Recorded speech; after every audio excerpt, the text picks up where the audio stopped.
रहस्यमय महल की भूतनी। अरावली की पहाड़ियों के बीच स्थित एक प्राचीन महल की कहानी है।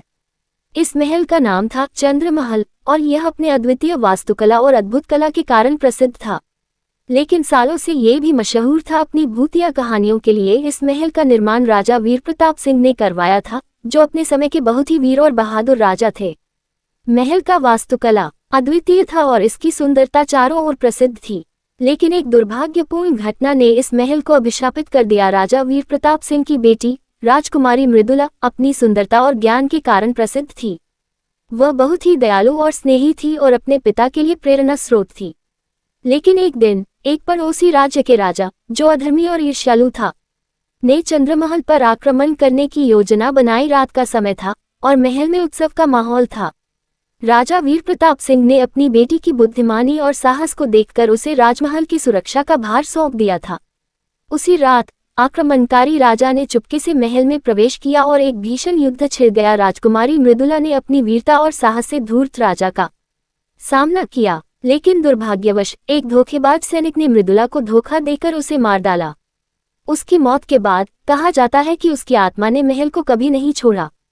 उसकी आत्मा महल के हर कोने में महसूस की जाती थी। महलों में रात होते ही राजा वीर प्रताप सिंह ने देखा कि उनकी बेटी की आत्मा रोते हुए महल के गलियारों में घूमती थी। कई सेवकों ने भी बताया कि उन्होंने मृदुला को महल में देखा है। लोगों का डर से महल धीरे धीरे खाली हो गया और वीरान हो गया। सालों बाद एक युवा पुरातत्वविद, जिसका नाम था अर्जुन, चंद्रमहल की कहानियों से बहुत प्रभावित हुआ। अर्जुन बहुत ही साहसी और जिज्ञासु था और उसने ठान लिया कि वह इस रहस्य को सुलझाकर रहेगा। अर्जुन ने महल का दौरा किया और वहां की हर कोने को बारीकी से देखा। वह महल की सुंदरता और गरिमा से मोहित हो गया।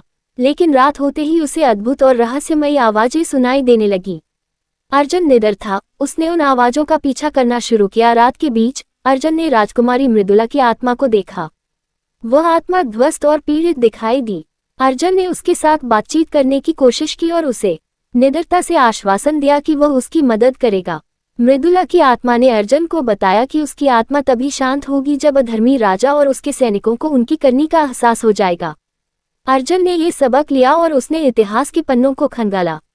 अर्जुन ने बहुत खोजबीन की और आखिरकार एक दिन उसने उस अधर्मी राजा के वंशजों के भयावह कर्मों का पर्दाफाश किया। वो सबूत लेकर चंद्रमहल लौटा और वहां एक बड़ा अनुष्ठान कर मृदुला की आत्मा को शांति दी। उस घटना के बाद चंद्रमहल की भयंकर कहानियां समाप्त हो गईं।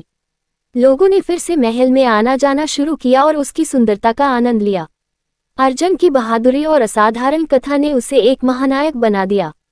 आज भी चंद्रमहल अपनी रहस्यमयी महिमा और अद्वितीय वास्तुकला के लिए प्रसिद्ध है, लेकिन लोगों को मृदुला की आत्मा का साया अब कभी महसूस नहीं होता।